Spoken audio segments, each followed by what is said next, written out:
This is Introduction to Logic Pro. I have dropped in the chat the links to these things that Greg has put together, one of which is a Logic Pro template that you can download and you can actually use it. It's a template that Greg has set up. He can probably give you a better explanation of that. And then we also have a link to our Logic Pro presentation document that he'll be using throughout the session. This is going to also be delivered in the next day or two with this recording to anyone who's registered for this class. And then it'll eventually end up on the library's YouTube channel for future viewing by anyone who wants to view it. So why don't I stop wasting everyone's time, and I'm going to go ahead and hand it over to Greg, and let's learn about Logic Pro.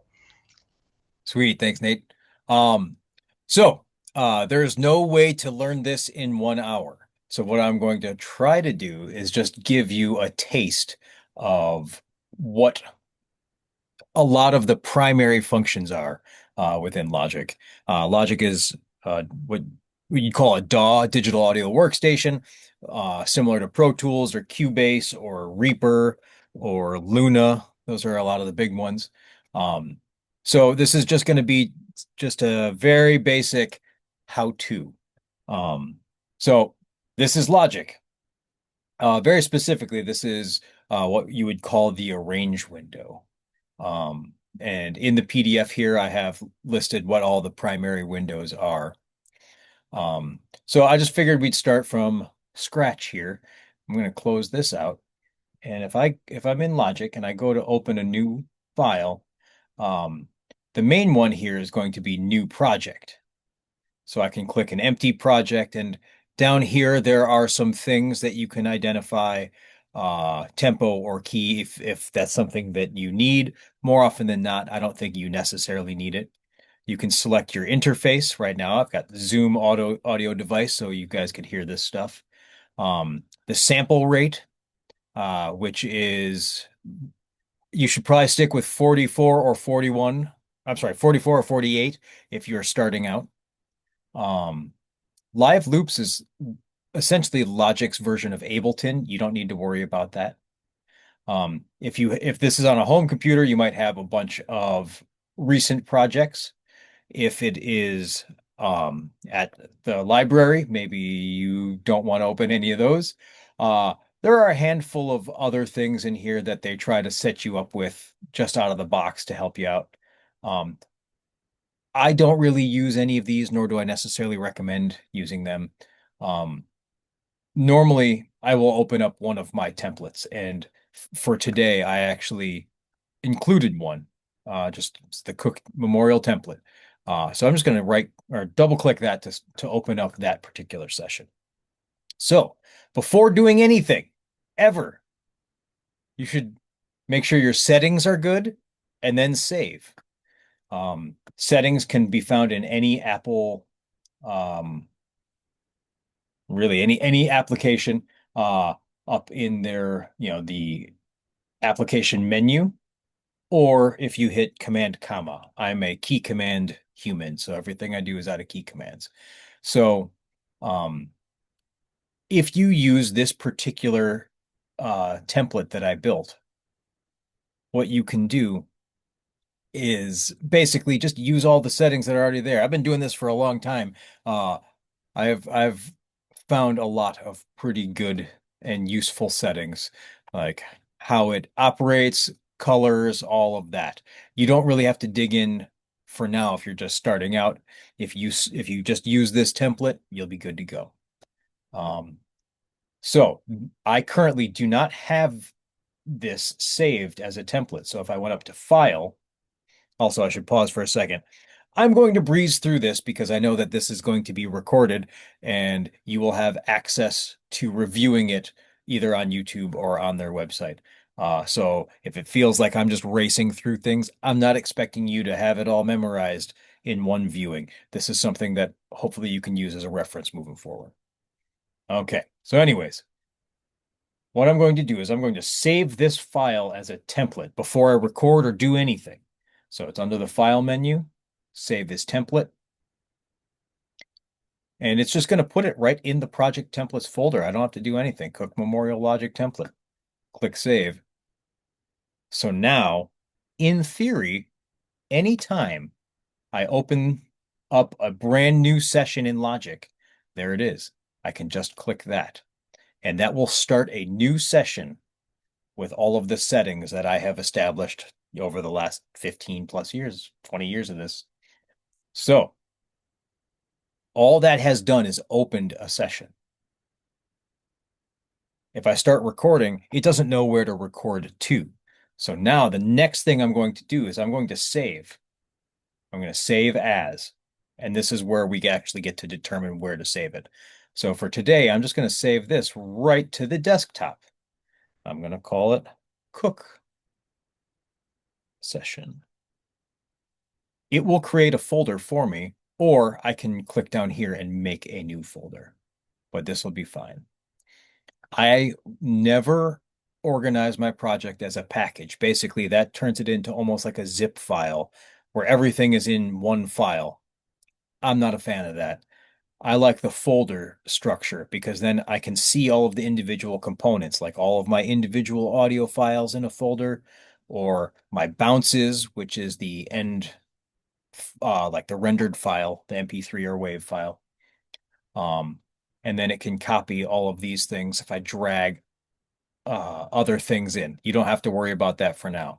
The one thing I would say is make sure it's set to folder and you have audio files checked.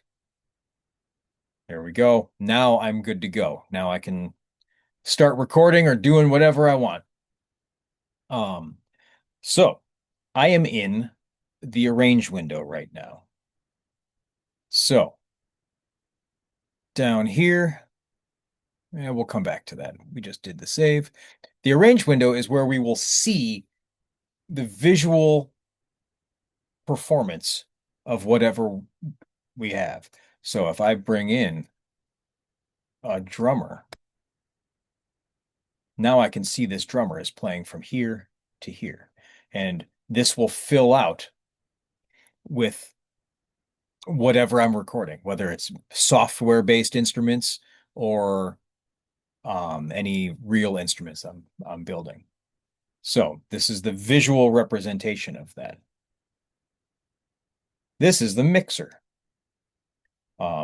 You can hit X and it'll pop it up on your screen, or you can actually go up to Window and open another mixer window if you need it floating.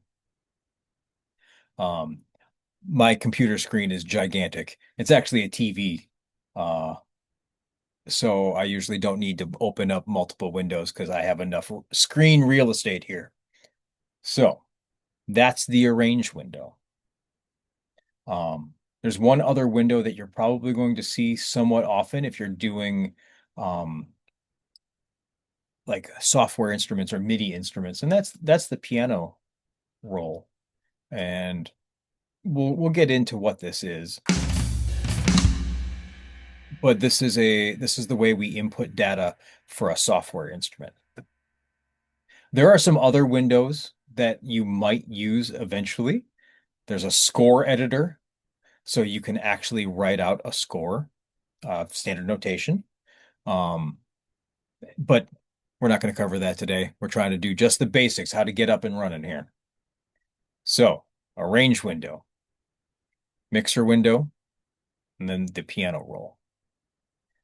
Like I said before, there's also the live loops, which is just a way to manipulate almost like samples, similar to how Ableton lays out their software instruments or samples. Again, that's not necessarily what we're going to get through today. But just wanted you to know that it's there. Just in case you accidentally click it and you're like, oh God, what did I do? That's what that is. So we're going to live in the arrangement window, or arrange window for a second. Up in the top left here, this is a browser. So if you have something, like in this case, I've got a drum kit, this is where I'm likely to be able to change that. So right now I'm on a heavy drum kit, but if I wanted to go to the SoCal drum kit or whichever drum kit sound I want, they're all there. We'll get to this more when we're dealing with software instruments. This is the inspector. and you can toggle it on and off. This just kind of gives you some extra information. It gives you like your main track and then your main output of the mixer. Um, but if you are just starting out, this button is the most important button you're going to find. This little question mark is the quick help button. So what that does is you allows you to mouse over any single function, anything in Logic. And in this top left little square here, it will tell you what you are looking at. It is just absolutely invaluable if you don't otherwise know. Um, this guy here opens up some editing window, um, basically some extra editing tools that exist at the top of the arrange window. If you're not going to use them, you can get rid of them. This is your smart controls. So if you don't want to deal with opening up the specifics of a plugin or a software instrument, they simplify it to just a few knobs, and that's what that is.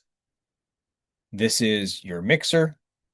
And again, if you mouse over these things, it will pop up right there. It says Mixer X. That X is representing the key command for what that tool is. So this is your editor. So if I hit E, it'll open up the editor, and that editor will depend as to what the thing is that you're doing. So it says here, piano roll, score, step sequencer, session player. Um, so we don't need those for now. I'm going to keep scrolling over. This is your transport controls, left or right. This is going all the way back. You stop, and I think you can right click these if you want, and you can change what some of these parameters are. I know what I like, so I have them set in this template already. Same thing with play. Hit stop and go all the way back. This is your record button. It's also the letter R. So I almost never click that. I just press R on the keyboard. This is a cycle. So basically, this is a loop. So this will play to measure 5, then you go back. Just keep playing. So that way, if you want to practice over something, that's a good option. So now we have this section here. This is your display. Um, it starts off telling you where you are within the display or within the playhead over here. This is telling me my sample rate, and it allows me to change it there, as well as the buffer size. And the buffer size, we talked about this in the mixing. So basically, or the mixing class that we did previously. So 32 is like the lower the number, the better it is for recording, but it's really taxing on your computer. You can go to a higher number if you're not recording and you're just mixing. So I have it at 128. My computer's pretty fast, so it can handle that. Oh God. Come on, Zoom, get out of here. How do you get out? Oh, can you just move this thing? Oh, even better. Now we're cruising. So here's your tempo. So I can double click that and change that to whatever I need it to be. So maybe I'll change it to 100. And then you'll see it adjust here. You can change the tempo based off of it can follow what you're playing and essentially build the grid to that. I usually keep the project tempo that works for how I work. 4/4 is your time signature, and then 16, this is the subdivision that works, especially when you're dealing with the piano roll, if you're like programming drums or keyboards or anything. Um, so if you're doing something in 4, 16, 32, 64 are good. If you're doing something in 3, like a time signature of 3, going to 24 or 48 is great because of how the fours line up. Um, Key, if you are programming using MIDI instruments or software instruments, this is valuable. But for now, we can ignore it. And this here is the CPU load meter. If you ever run into an issue where your computer feels like it's popping up something saying system overload, this will tell you what's happening. If it's your hard drive that's too slow, or if this is um, your they say processing threads, but just how powerful your computer is. This here, the red button, this is an auto punch. We'll get to that later. This is your software monitoring. This is what allows us to hear really anything that's happening in Logic. I've never turned that off. Don't do that. Um, Pre-fader metering, again, you don't need to worry about that. This one here, low latency mode. It's orange. It looks like a little speedometer. That's important. We'll talk about that soon. Tuner. If you have an instrument that can be, let's say you have a live instrument. Oh, I gotta set an input. Oh, it's going to be difficult. If you have a live instrument, if you click that, this will give you the tuner. M means mute. 1, 2, 3, 4 is a count in. So if I want to record something, let's see if I set this at measure 5, if I press record, the playhead's going to go back 4 counts. Well, that's pleasant. I guess that won't work for today since we're in the Zoom, so I'm just going to hit no input. And then this is our metronome here, and you can turn these things on and off. Over here, I use these somewhat often. This is your events window or events browser. If you have a bunch of MIDI or anything that like really any sort of data, it'll show up in here. I don't know that you will need that. Notes. This is if you want to take notes for your project, you can put them in here. You can even like take photos with your phone and it'll sync in here so that way like if you had like a mic position, you can save it in here. Same thing with the track. Like if you had a specific vocal mic that you're using with someone, you can take a photo of that or just put whatever notes you want in here. Um and it'll stay specific to this track, but now if I click on this would be new notes for that track. This is your loops browser. Logic provides a million loops, and it's really resource intensive. But there's a ton of cool things on here, and you can just click them, and they will play. Up here, you should be able to click on any of these things. Instrument will give you a list of instruments, so you can just grab whatever. You can go specifically for a genre and just narrow down what it is you're looking for. Then you can reset it. And then this is your browser. I actually use this quite a bit. So if I wanted to open up or bring in audio from another session, it's here. So I'm going to all files. I would go to wherever my hard drives are. This might take it a second. But the idea is that any one Logic session can look inside of another Logic session and bring something in. Um, but the problem is, if you're like me and you have 8 hard drives connected to this computer with a ton of data, uh, sometimes it can take a minute for it to have to initialize everything.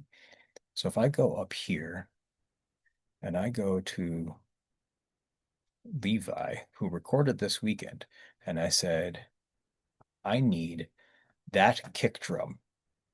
I can go, you can see that it's following it. My audio drive, my Logic folder, my bands folder, Levi is the artist. This is specifically his song. And I can say, okay, bring in that kick drum. And if I scroll down to add, it'll add just the file. But if I go over here, now I can select whatever plugins I had. I can keep the input and the output the same, or the bus number, or any automation. So I'm just going to click add. It's going to load it up. And soon enough here, we are about to have a kick drum. Okay, I'm not going to say import. So there we go. There's my kick drum. So in theory, there we go. We can hear that kick drum from a session I did on Sunday, all from within Logic. I didn't have to navigate outside of it. So I'm going to delete that because we don't need it. Okay, next up, we're going to live in this window for the majority of this because this is where a lot of the magic happens here. Um, so this is giving our timeline up here. I can make this loop exist anywhere. I can drag it. I can change the sides. I can go either way. I can hit the letter C to turn off the cycle. Um, so snap is if you were to move a region, how does it move? Right now I have it set to smart snapping. So it's just going to snap to what it thinks the nearest thing is that I want it to be on. That's great. That's exactly what I want. Crossfade allows me to, if I have multiple files, let's do it like this. If I have this, I've got two files. If I drag them over the top, it creates a little fade automatically. That's the one I like. Overlap will basically just put them over each other with no fade between them, and that can be problematic. So crossfades the way to go. This changes your waveforms, just makes them bigger or smaller, and you can control that by clicking and dragging. This is a zoom, that's a zoom, this is a zoom, this is a zoom. So that's essentially what those guys are. Right here, this is where it's important. In general, Logic will have two tools. This is your main tool, this is your secondary tool, and in this template and in general settings, I like to use a third tool, and that's your right click. So if I right click on here, it's just going to make a cut, which is great. Um, your this is your entire toolkit, and this is in the PDF as well. There are key commands to get there, and I believe that I added that in the PDF. Let's double check. Scroll down here. Yeah, these are the key commands to get to whatever it is that you're trying to get to. These are the main three that I use. The pointer tool, which is the thing that allows me to drag stuff around. The fade tool, and whatever this second tool is, the only way you can get it is by holding command. So right now, I'm not holding command, and if I do anything, I'm on my main tool here. It's just this main mouse. If I hold command, you can see that now I've got the little fade logo. It's this little logo here. And if I try to do something, it's going to add that fade. And while I'm holding it down, I can then do any of the tool functions because I'm still holding command. But if I stop holding command, now I'm back to my main tool. And if I right click, now I can make a cut. When you drag any of this,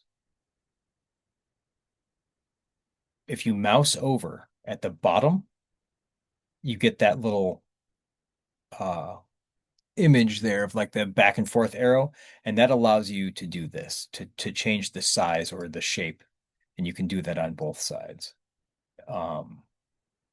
Up at the top here, this is a drag zone for fades, so if I do that, I can kind of change the shape without holding command. But up here, oh, that's so I'm going to do that too. So somewhere over here, oh, there it is. In the middle-ish, as you can see, like when I'm doing this, the image is changing as to what function is happening. Right here, it is like a little circular arrow, and what that means is it's going to create a repeat of whatever that is. So if I cut this and do that, now it just changed everything. So you just want to make sure that you are aware of what tool you're on when you're doing something like this. Even though I cut this, I can drag it back out to get its full size again. So I'm going to delete that, close that, get rid of that. Um, if you have a smart, like a smart trackpad or one of the Apple mice, that's what I use. If you hold Option, you can change the shape or size just by kind of swiping your finger around, which is cool and it's very valuable. So now I'm in my main track. I have power, which would turn off plugins if I had them on, mute, solo, so that way I can only hear that one track. Freeze, which you probably won't have to worry about for the time being. And record enable. Record enable is an important one. So if I had multiple tracks that I wanted to record all at the same time, I have to have record enable on. Now, unfortunately, let's see, tracks. You need to set whatever your input is. Try like this. I want to make sure that we don't get any sort of weird um, sounds if I press record. I'm going to mute those just in case. So right now we have R and I. Basically what this is your record enable, and you would click that and turn it on for any of the tracks that you intend on recording at the same time. So like if you're going to do one microphone for your voice and one microphone for the guitar that you're going to play, both tracks have to have record enable on. Let's see if that'll work. There we go. So like this. So now they're both armed and ready to record. I is the input monitoring. This allows us to be able to hear what you're going to play prior to pressing record. Without it, when you press record, you don't hear anything, which is a bad plan, bad system.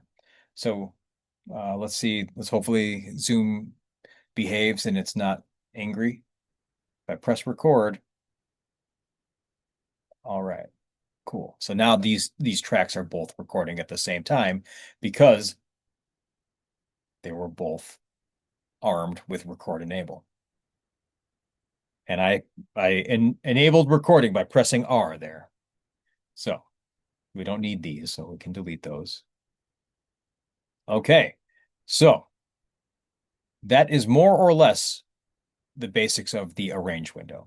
The mixer window. Let's take a look at this, and we're going to simplify it a little bit.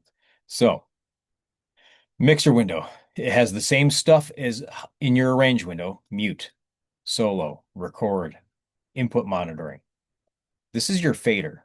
This is where you can set the volume of the track once it's been recorded. This has nothing to do with setting the input gain on your interface. So you have to make sure that you set that appropriately. And usually you kind of want the loudest part of your recording to be maybe at -10 to -6. That's a good thing. If these are in the red, if your meters turn red when you are recording, you're probably too loud. This is your pan. So it sets what speaker you're in. This is turning your automation on and off. We'll cover that. This is setting up your group. This is your output. Where does your music or your sound go? Sends, that's a complex question. We'll get there. Audio effects. If you click in here, this is where all of your plugins will live. So Logic has a bunch of cool plugins built in. So if I open an EQ, it shows up here. And you can add a bunch of different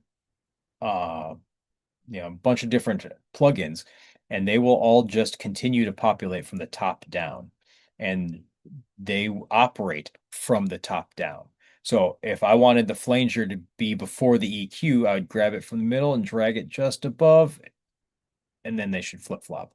But you have to be careful, because if you drag it right on top and not above, you can kind of see that it outlines the whole plugin and not just the top of the plugin. So if it does that, usually it would replace it. Huh. Maybe they fixed that in the update. Good. If you hold Command, it brings up like an eraser tool and you can get rid of a plugin. When you mouse over the plugin on the left, it has the power and it turns it on and off. The middle brings up, or we can like open or close the plugin, and the right brings you back to the plugin menu. And it has everything kind of sorted out here. If you have any extra plugins that you bought that are not included in Logic, they are likely under audio units. Holy cow, I bought a lot of plugins. Oh man. So this is the input. So if it's a single circle, it's a mono input. If it's two circles, it's a stereo input. If you click and hold it, you can change it left or right or surround. We're going to stick with mono. And if I click here, I can go to the input. This is input 1 or 2 based off of Zoom in this case. But if you have your interface plugged in, this is where you would select what your interface looks like. You've got buses as well. Again, more complex. Above that, you have a display for the EQ and a display for the gain reductions if you're using a Logic compressor. So if I got rid of this, I could actually click in this box and it'll bring up an EQ. If I can click here, it'll bring up the compressor. I'll hold shift while I close one, and it'll close all of my plugins that are open. If I hold command, I can mouse over it and get rid of those. Under settings, there's a bunch of stuff that you can copy and paste channel strips or just components of channel strips. You can remove things, you can reset. And then you also have some like preset settings that Logic provides. It's an okay place to start, but overall, I think they kind of sound terrible. So that's essentially the mixer. If I was on a laptop or if I was on a computer that I was unfamiliar with, you can actually do these things called screen sets. And basically, on your like the top row of your keyboard, your 1, 2, 3, 4 up here, you can set different windows. So right now, I'm in window 1. So if I press the number 1, I'm in window 1. If I press 2, now I've got a new screen set. And I don't need the arrange window because I've already got it. So I'm going to open the mixer. I'm going to close the arrange window. I'm still in the same project. I'm just looking at a different thing here. So now if I press 1 again, back to arrange. If I press 2, mixer. And I'm going to press 3, and I'm going to open the piano roll. Close that. Again, I don't necessarily need it on this computer because it's a gigantic television screen. But if I was on a laptop or a computer I was unfamiliar with, this is nice because now I can just press 1 to be here, press 2 to go to my mixer, press 3 to be in my piano roll, and I always have immediate access. I don't have to scroll through anything to get to the thing that I want to be in. So far, so good. I'm a key command human. I'm trying not to click around if I can avoid it. And here's a list of a bunch, and there's way more than this. It's really remarkable how many key commands they're able to throw in this thing. If I'm starting from scratch and I want to bring up or like add a track, I go to this little plus in my arrange window, and this will bring up whatever the track is. Audio. So this is allowing me to select my input. I can select how many tracks and then what the output is. So I can just add this. Mic or line, guitar or bass, it's essentially the same thing. I'm almost always picking mic or line. So I do that, it's going to create another track. This will duplicate a track. So I'm going to click plus session player.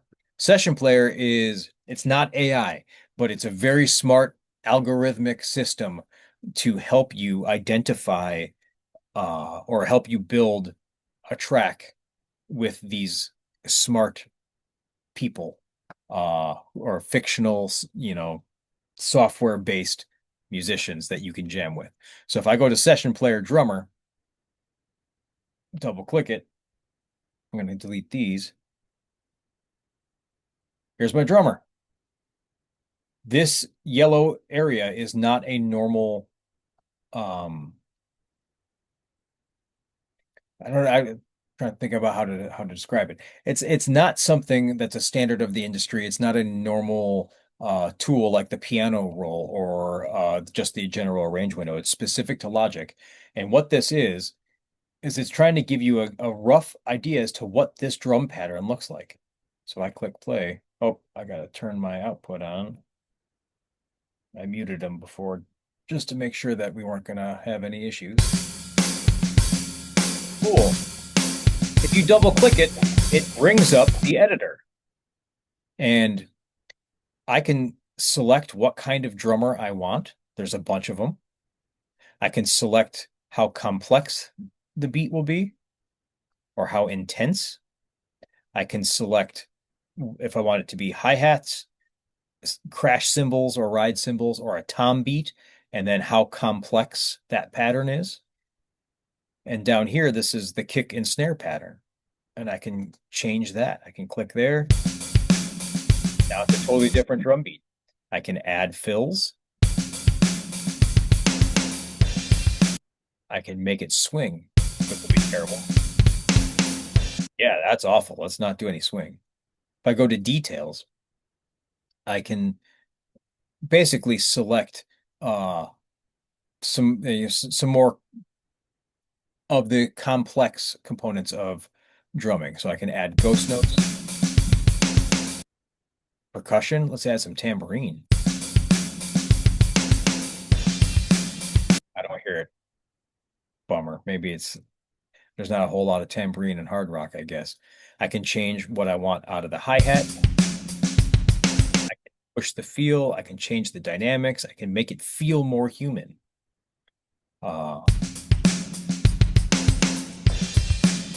That not a good drummer. So I'm going to reset that. And I held Option and I clicked it and it reset it back to what it felt like the standard is. So 20% humanize. I'm going to turn the feel down.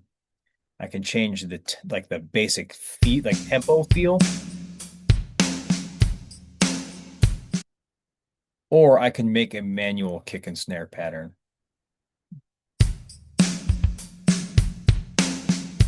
I don't like that at all. So I'm going to turn all those off and just go back to my main pattern over here. I think I picked number 3. Cool. All right, now we have a drum beat. So I can go back up here and I have a bass player and a keyboard player. So the bass player, retro rock, sure. So this bass player, it doesn't know what to play unless I tell it. And that occurs up here. It's called the chord track. So I click this little thing here, and this brings up the chord track. So here's a chord. I'm going to double click that and change it to G. I'm going to change that to F. Okay. So now if I go back to the beginning,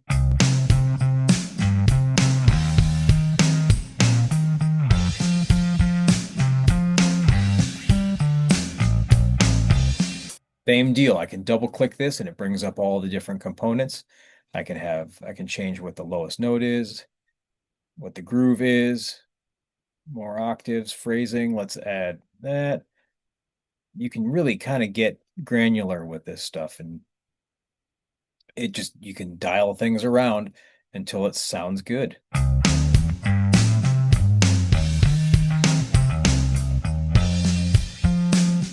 Cool. If this isn't enough for you, if you right click one of the yellow session player regions, you can go to convert to MIDI region. And oh, wrong one. Convert to MIDI. So now This brings up my piano roll. I'm going to click my number 3. There we go. There's my piano roll screen set. It tells me on the left here for the drum track what all these things are. So now I can change a drum beat by moving things around. If I don't think this grid is enough, if I need more detail, I would go up here. I'm at 16. I'm going to go to 64 and go back. Now look at that grid. Holy cow, that's great. Now I could do some blast beats real easily because I have really tight knit grid. And for drums, it doesn't really make a whole lot of difference as to how big your block is. I do this.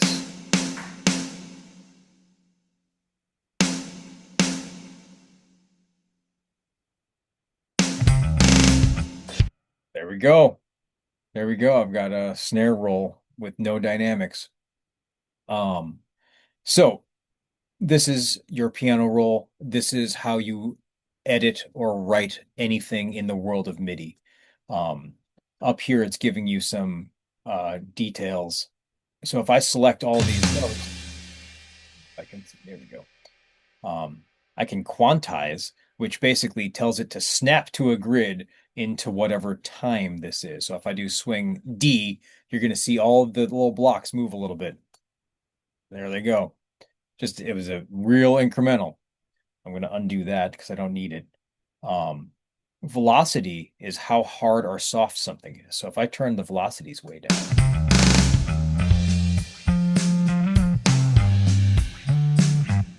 if I turn them way up,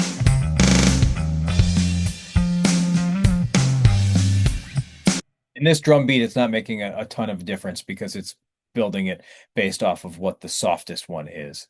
But in general, if you want to make your drums or piano performance sound musical, you're going to try to do it in the velocities. So you really want to see the rainbow when you're programming stuff.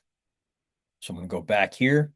I can add a keyboard player. I'm going to bring this back here. I'm going to hit C to bring up my cycle again. So my piano is going to be built again around whatever the chords are in the chord track. Double click them and change them to be whatever you need. So just make it an augmented chord. That's a terrible chord.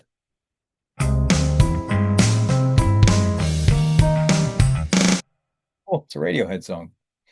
So, now if I go to my mixer here, these session players open their own plugins. These are all presets. And again, you can leave them on there if you want, or you can turn them on and off as needed based off of whatever the sound is that you're going for. So if I wanted to open up a MIDI instrument, Logic has a ton of cool instruments. It's down to, you go to AU instruments. Actually, you know what? I bet, yeah, go to Logic, not AU instruments. Drum kits,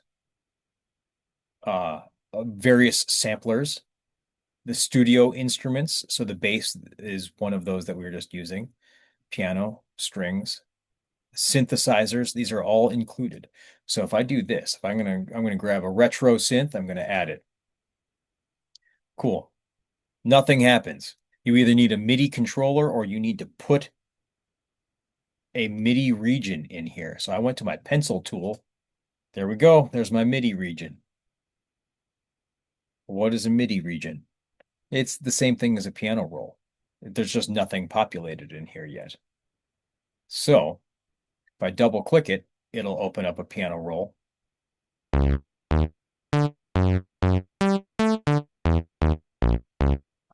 Perfect. I don't know if you guys listen to Engine de Poitras or however you say it. But I feel like I just wrote one of their riffs.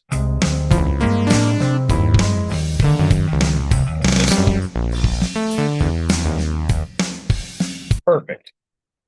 I'm not trying to be melodic here.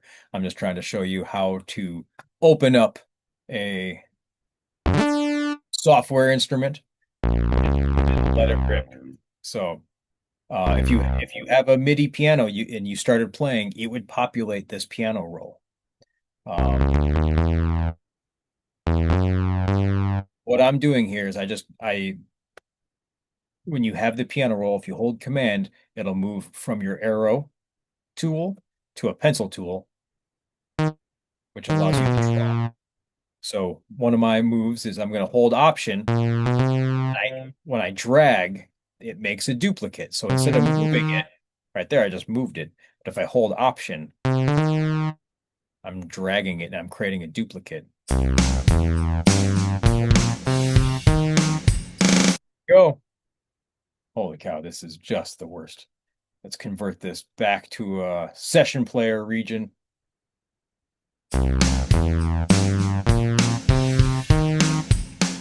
Cool.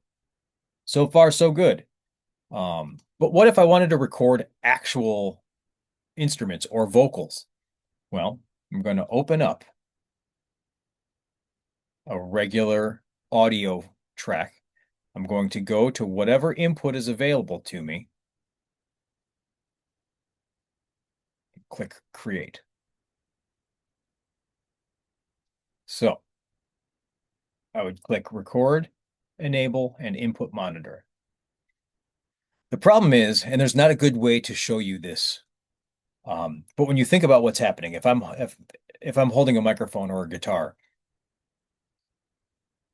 the any real sound, like my voice, is going to go into the microphone, go down the cable into the interface. The interface is going to convert it into digital signal, which goes to the computer, into Logic, out of Logic, back into the interface, which gets converted from digital back to analog. And then it's coming out of your headphones or your speakers. And you are expecting this to move literally at the speed of sound. Um, if you do not enable this specific little button up here, low latency monitoring mode, if that thing is not on, you will feel that little bit of lag. If you plucked a guitar string, you'd hear it just after you picked the note. And that's called latency, because that speed of sound travel, there are things in the software that make it just delayed a little bit. So in this case, you always want to have low latency monitoring mode turned on for recording. And all of this is in this PDF. Session players, plugins, software instruments. So how to record. You want low latency monitoring mode turned on up here. And if you right click up here, you have customize bar and display. If you're using this template, it's already on, but you would just have to make sure it's enabled. Hiccups. So I had this so you could see your record, enable, and input monitoring button. You have to make sure that those things are on and ready to go. And then you could, in theory, press record. I'm afraid to find out what's going to happen here. Yep, that was my fear.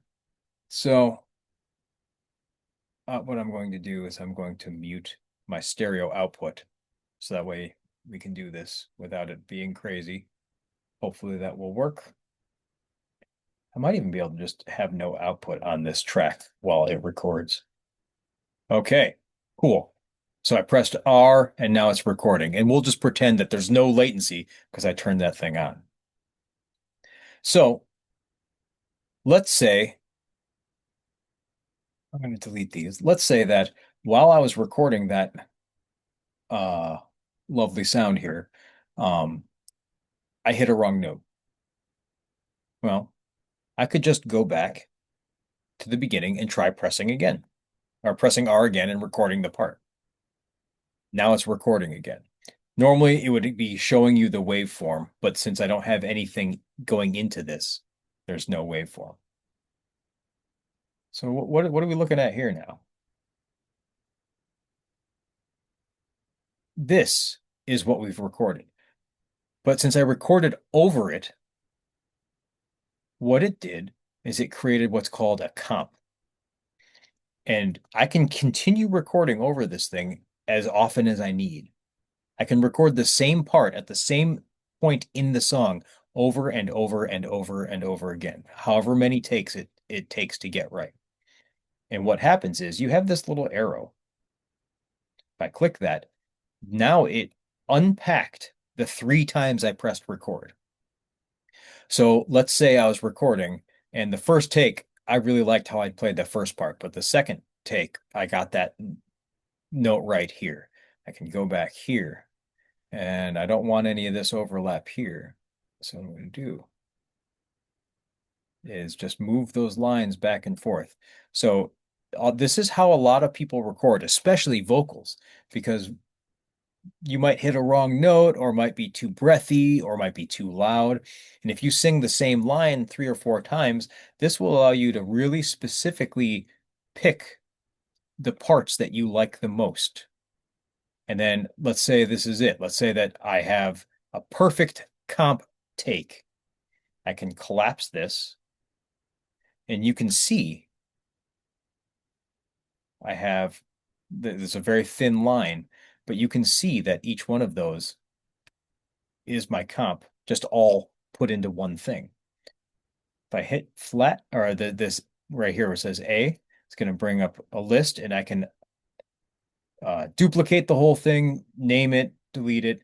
But what I'm going to do is I'm going to go to flatten and merge. And what that does is it takes all 3 of those different recordings and just makes it one file. So if I do that, now I have one file stitched together and I don't have to worry about all of those other takes. So once I've kind of selected my perfect take by going through and grabbing the different comps, now I have one file. This is great. But what if this part was great up to 14 and then 14.2 right here, I hit a bad note. And then by 14.3, I got okay again. So I need to fix this spot only. Well, if you go up to this guy here, auto punch, that little thing here. So I have that button enabled. Somewhere in here, there it is. You get this little red bar, and I can select that red bar to be exactly what is recorded and nothing else. So if I do this and press record, there it is. So now I just auto punched.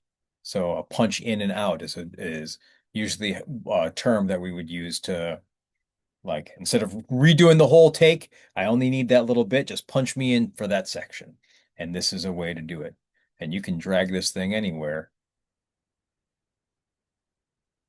and it will only record that part. But you have to make sure that you toggle it on and off because nothing's worse than really nailing a section, but it wasn't recording because you had auto punch set to a different location. So now I can fold that up. I'm going to go up to A, flatten and merge. So that's in here as well. Quick swipe comping we just talked about. There are groups. So like if I had all of these tracks where I needed to all do the same thing, I can go up to a group right here, group 1. And on the left here, this is giving you group settings. So I can just call this cook. And the settings, editing is the most important one. I always have that set so that way if I click, if I want to cut one thing, it cuts all of them. If I want to edit one little part of something, it will edit all of them all the same.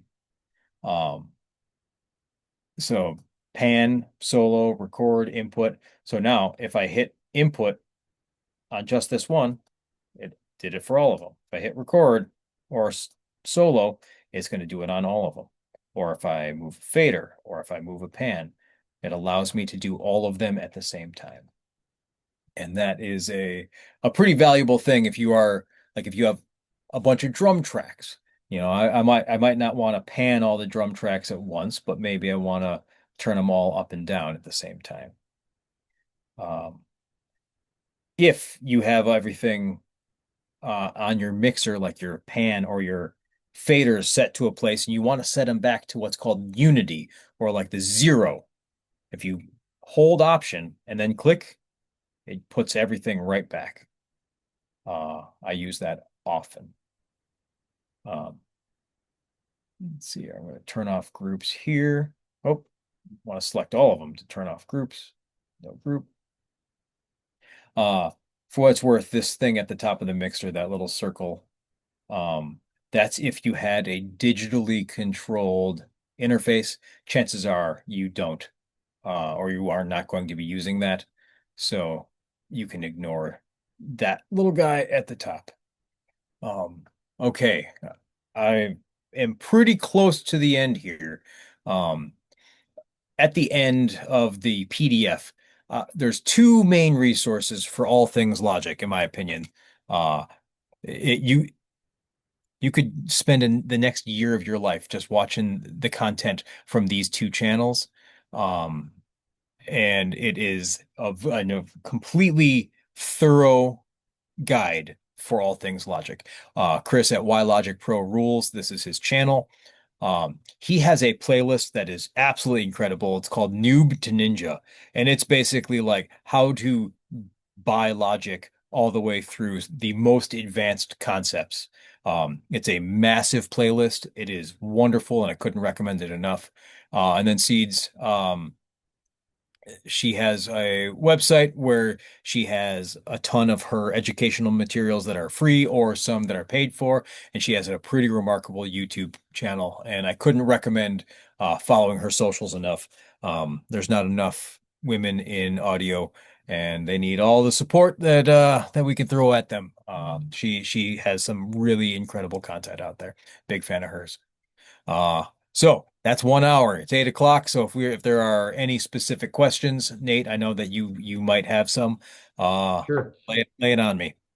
All right. First, I'll see if anybody who's here, make sure you just throw any of your questions into the chat, and I'll be sure to pass them along to Greg. I don't have anything at the moment, though. So I do have some of my own questions just for you. One of which is, uh, could you run through, like you gave us a template that you had created. What what things did you do to that template that are worth noting and that would be different from if somebody just brought up the template that comes up when you launch Logic? Um, that is, it's like 15 years of different like minor settings and preferences that I feel like um improve the general workflow. So like if you drag 10 tracks in, it's going to color code them Hmm. into like instead of them all being blue, it might put them in a rainbow color so that way you can see that the okay, all of these are different tracks. It's just a lot of like little things like that. Or up here, um, Logic does not come with three tools stock. I enabled Hmm. that so that way I could have the right click to cut. But if I needed an actual right click, I'm just holding control and clicking. Right. Yeah. Uh, Yeah. so it's a lot of little things like that. On average, most people I don't think would immediately notice the difference. Um, but there are a bunch of like little tiny things that hopefully are just making the general workflow a lot smoother. Yeah. Well, thank you. Thank you for putting that together for us. Yeah, sure. One other question I had is, you kind of went through it very quickly, but when you're setting up a track, you choose whether you're going to choose mono or stereo. Now, when would you use what? I mean, because it's only one track, right? So does that just mean like, basically, when would you ever use a mono versus a stereo track when you're setting up a track? Well, if you are doing a an actual real guitar or vocal, that would be um most likely a mono track. Uh if you are using two actual physical cables to plug a keyboard in, like a keyboard might have a left and right output, and you went with those two into your interface, um, then you could use a stereo track where you set the gains to be the same thing, because it's going to be the same signal on both left and right channels. Um, Okay, so so it's like to clarify, it's like you would actually have you'd be using two inputs on your interface, but it would only be one stereo track, is what you're kind of correct, saying. Yeah. correct. So like if I did this, here's my track. Let's delete that. So right now this is a mono track, but now I it's set to stereo input. So instead of having I can go like this. Okay. So open up some colors so that you can see the difference. This is one stereo track with the inputs being one and two of your interface. This is the two mono versions of the same thing, channel one and channel two. And what you would do is you'd pan them left and right. And now this is essentially the same thing as this. And you can Okay. tell that by where it says input at the top, input one and two. Um, my input two is labeled after a hardware preamp I have here, but if you go in here, it says input two. So input one and two are the same. So that's two monos or a stereo. But if you were to go and make a software instrument, ch chances are, like retro synth here, uh, when I make that, this retro synth is very likely going to be a stereo Hmm. sound. And you can usually tell the whether or not something is stereo simply by how wide the fader is, or like the fader throw. So you can Hmm. see that this is a mono, and two of these here for this black section, that's a stereo. Hmm. Yeah. Cool. Thank you for clarifying. Yeah, Uh, absolutely. yeah, and then I had just one last little question, or maybe it's just almost kind of like a hot tips thing, because you said you're a big keyboard commands person. Are there like 3 to 5 commands that you just use constantly that maybe we should kind of just say we need to learn these keyboard commands? Um, yeah. Uh, let's see here. Um, Now, unfortunately, my keyboard commands are set from Logic from 2008. I think that's when I first bought Logic, 2007, 2008, and they've since updated them. So I keep mine kind of behind because that's what's fluent in my fingers. Um, but in here, there's the page of key commands. Um, but things that I use, the most immediate one is if you hit T in the arrange window, it brings up your toolbar. Hmm. So if you need something that isn't one of the three tools that's at the top, if you hit T, this turns whatever the first one is into whatever. So like if I wanted to do the mute tool, now it says M up there. And then if you hit T twice, it sets it back to the arrow. So that's a big one. Like I said, option click to turn it to reset something to Unity is something I do a lot. Um, X brings up the mixer window, and since I like my mixer window to be part of my arrange window, I do that a lot. Um, if you had a bunch of plugins open, let's see here. I'm just going to add a bunch of random things here. So I just added a bunch of stuff. If I wanted to get rid of them, I could like click through all of them and that would take forever. If I hold shift and click one of them, it will turn them all, or it'll close them all. Close them all up. But if I Cool. hit V, it just hides them. And if I hit V again, it brings them all back. So that's a nice one. Yeah. And those are ones that I use pretty significantly. But Great. like, but that's one where it's just trial and error. Like, I hit M often to like mute things. Yeah. So like if I had like a region that was recorded, I can click it and hit M to mute it or unmute it. But I think that's probably about it as far as like go-to key commands. Yeah.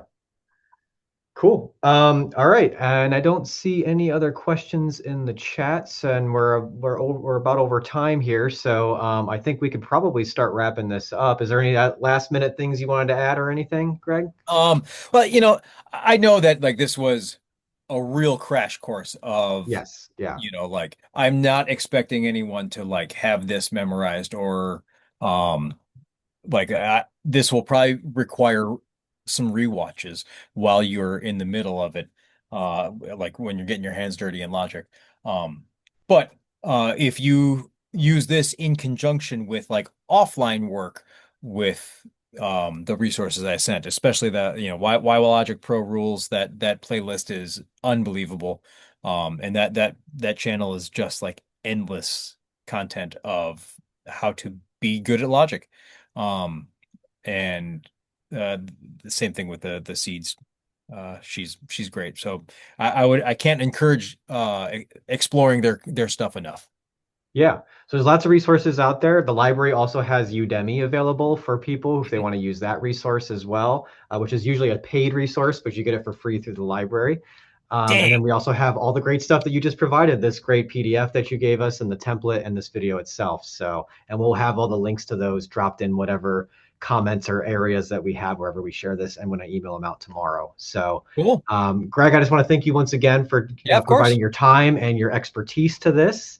And we will catch you at the next class on compression and EQ, or dynamics and Yeah. EQ, I should say. Yeah, I can't wait.